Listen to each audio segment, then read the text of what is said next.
दोस्तों आज ओप्पो ने अपनी रेनो सीरीज का रेनो 4 प्रो लॉन्च इंडिया में कर दिया है। तो क्या आपको ये फ़ोन खरीदना चाहिए या नहीं? तो दोस्तों ये जानने के लिए आज का वीडियो ज़रूर से पूरा देखिएगा, क्योंकि आज के इस वीडियो में हम आपको बताएंगे कि आपको ओप्पो रेनो 4 परचेस करना चाहिए या नहीं। तो दोस्तों मैं मोहित आप सबका टेक्नोलॉजी वर्ल्ड में फिर से एक बार स्वागत करता हूँ। So let's get started.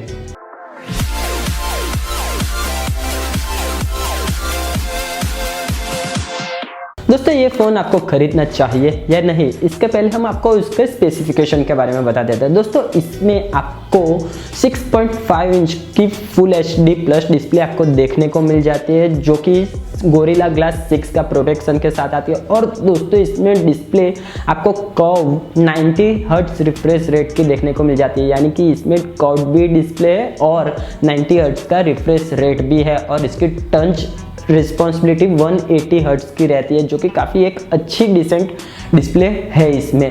और साथ ही साथ आपको इसमें बैक जो आता है वो भी ग्लास का देखने को मिल जाता है, गोरिल्ला ग्लास 5 या 6 है इसमें भी। और दोस्तों इसका जो डिज़ाइन है वो जो काफ़ी ज़्यादा अट्रैक्टिव और देखने में काफ़ी ज़्यादा एक आपको अच्छा फील करता है। और दोस्तों इसका वेट सिर्फ और सिर्फ 161 ग्राम का है, जो कि काफ़ी ज़्यादा इस फ़ोन को लाइट बना देता है। साथ ही साथ अगर हम इसकी बैटरी की बात कर दें तो इसमें आपको 4000 mAh की 4000 mAh की बैटरी देखने को मिल जाती है, जो कि 65 वॉट की फास्ट चार्जिंग को सपोर्ट करती है। और दोस्तों इसमें आपको 65 वॉट का चार्जर भी आपको इंक्लूड बॉक्स में देखने को मिल जाएगा, जो आपकी बैटरी को सिर्फ और सिर्फ 15 मिनट में 50% और 37 मिनट में 0 to 100 फुल चार्ज करके दे देगा, जो कि काफ़ी ज़्यादा फास्ट हो जाएगा चार्जिंग एक्सपीरियंस। प्रोसेसर की हम अगर बात कर ले तो दोस्तों इसमें आपको स्नैपड्रैगन का 720G देखने को मिल जाता है, और उसमें आपको साथ ही साथ 8GB रैम का सपोर्ट देखने को मिल जाता है और 128GB का स्टोरेज देखने को मिल जाता है, जो कि थोड़ा सा एवरेज है, लेकिन हम इसके बारे में हम बाद में बात करेंगे। दोस्तों यहाँ पे आपको ट्रिपल सिम स्लॉट का आपको सपोर्ट देखने को मिल जाता है, यानी कि इसमें आप 2 नैनो सिम और एक माइक्रो SD कार्ड लगा के आपकी जो स्टोरेज है उसे और ज़्यादा भी एक्सपेंड कर सकते हो। तो ये काफ़ी ज़्यादा प्लस पॉइंट है। और दोस्तों अगर हम दूसरे एडिशनल हम बात कर दें तो इसमें आपको हेडफोन जैक भी देखने को मिल जाता है, जो कि आजकल के जो प्रीमियम फ़ोन होते हैं उसमें आपको देखने को नहीं मिलता है। दोस्तों इसके अगर हाईलाइट फीचर की हम बात कर दें तो दोस्तों इसमें आपको 4 रियर कैमरा देखने को मिल जाता है, जिसमें से जो मेन कैमरा है वो 48 मेगापिक्सल का सोनी IMX586 आपको सेंसर के साथ देखने को मिल जाता है, कि जो कि 1.8 अपर्चर के साथ आता है। और साथ ही साथ इसमें आपको 8 मेगापिक्सल का एक वाइड एंगल कैमरा देखने को मिल जाता है, और साथ में 2 मेगापिक्सल का एक मोनोक्रोम आपको कैमरा देखने को मिल जाता है, और साथ ही साथ 2 मेगापिक्सल का आपको माइक्रो कैमरा भी देखने को मिल जाता है। तो ये मिला के इसके 4 जो कैमरा है यही इस फोन के सबसे ज़्यादा हाईलाइट है। दोस्तों इसमें आपको कैमरा में बहुत सारे फीचर्स देखने को मिल जाता है, जैसे कि आपका जो मोनोक्रोम जो रहेगा, यानी कि आप अपने आप को कलर में रख के बैकग्राउंड फॉर आपका जो बैकग्राउंड रहेगा वो ब्लैक एंड वाइट में कर सकते हो। साथ ही साथ इसमें आपको काफ़ी ज़्यादा कैमरा के फीचर्स देखने को मिल जाएंगे। और साथ ही साथ आपको यहाँ पे 32 मेगापिक्सल का फ्रंट सेल्फी कैमरा देखने को मिल जाता है, जिसमें भी आपको ऑलमोस्ट सभी जो रियर कैमरा में जितने भी फीचर्स है वही आपको फ्रंट कैमरा में भी देखने को मिल जाएंगे। तो ये आपको फ़ोन सबसे ज़्यादा हाईलाइट अगर इसकी हम बात करें तो ये एक सिर्फ और सिर्फ कैमरा सेंट्रिक फ़ोन रहेगा। दोस्तों अगर हम मेन पावर की बात करें तो दोस्तों ये फ़ोन कुछ इतना ज़्यादा पावरफुल नहीं है, क्योंकि इसमें आपको स्नैपड्रैगन का 720G प्रोसेसर देखने को मिल जाता है, जो कि मेरे हिसाब से आई थिंक आपको 15 के 20 हज़ार की रेंज में आपको अच्छे फ़ोन में देखने को मिल जाता है।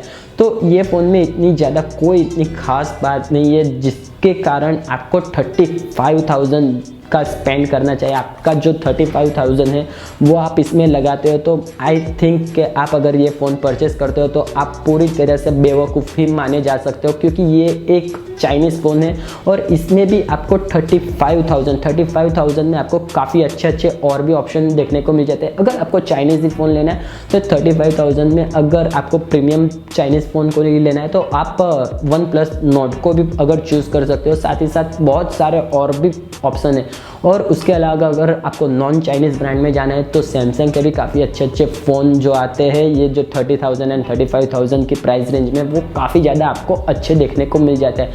तो मेरे हिसाब से अगर आप ये फ़ोन बाय करते हो तो मैं आपको बेवकूफ़ी मान सकता हूँ, क्योंकि आप 35,000 एक अगर फ़ोन में इन्वेस्ट करते हो तो उसमें आपको 1.5 साल पुराना प्रोसेसर यानी कि 720G 1 से 1.5 साल पुराना जो प्रोसेसर है वो आपको देखने को मिल जाए, जो कि मिड रेंज फ़ोन में भी 15 से 20 हज़ार के रेंज में आपको देखने को मिल जाता है। दोस्तों अगर आप 35,000 का कोई फ़ोन लेते हो तो उसमें आपको सिर्फ और सिर्फ कैमरा को आप ध्यान में रख के अगर वो फ़ोन लेते हो तो आई थिंक उसे आप इग्नोर करें तो ज़्यादा बेटर रहेगा, क्योंकि अगर 35,000 तक का कोई फ़ोन चाहिए तो उसमें आपको अच्छे से अच्छे स्पेक्स के साथ और कैमरा भी अच्छा, दोनों का कॉम्बिनेशन अच्छा हो। काफ़ी ज़्यादा अच्छे ऑप्शन है मार्केट में, आप उसके साथ भी जा सकते हो, जैसे कि Realme X3 सुपर जूम है, X3 है। अगर उससे भी कम की बात कर दे तो 25,000 में आप काफ़ी अच्छा फ़ोन जो कि Redmi का जो है K20 Pro वो आपको मिल जाएगा। साथ ही साथ आपको Realme X2 Pro भी देखने को मिल जाएगा 30,000 के आसपास। तो आई थिंक कि आप उसमें अगर जो उसे परचेस करते हो तो ज़्यादा आपको वैल्यू फॉर मनी प्रोवाइड करेगा, ना कि ये खरीदने पे। तो आई थिंक आप इसे स्किप कर दोगे तो ज़्यादा बेटर रहेगा। ये तो हो गई मेरी बात, आप क्या सोचते हो आप मुझे नीचे कमेंट करके ज़रूर से बताना। और अगर आपको ये वीडियो पसंद आया तो इसे लाइक कीजिएगा, और अगर कोई आपका फ्रेंड ये फ़ोन लेने का सोच रहा है तो इसके साथ भी इस वीडियो को ज़रूर से शेयर कर दीजिएगा, ताकि उसको भी अच्छी तरह से पता चल सके कि वो अगर अपने 35,000 कहीं पे इन्वेस्ट कर रहा है या कहीं पे स्पेंड कर रहा है तो उसको वैल्यू फॉर मनी कुछ अच्छा मिलना चाहिए। तो उसकी वजह से आप उन लोगों के साथ भी शेयर कर दीजिएगा। और दोस्तों अगर आप हमारे चैनल पे नए हो तो नीचे जो रेड कलर का सब्सक्रिप्शन का बटन है उसे प्रेस कर दीजिएगा, और साथ ही साथ जो बाजू में बेल आइकन है उसे भी प्रेस कर दीजिएगा, ताकि हमारे आने वाले ऐसे इंटरेस्टिंग वीडियो की आपको नोटिफिकेशन के द्वारा अलर्ट मिलती रहे। तो दोस्तों आज के वीडियो में सिर्फ इतना ही, हम मिलते हैं हमारे ऐसे ही अगले और भी एक्साइटिंग वीडियो में। तब तक के लिए आप अपना ख्याल रखेगा। Bye bye, take care.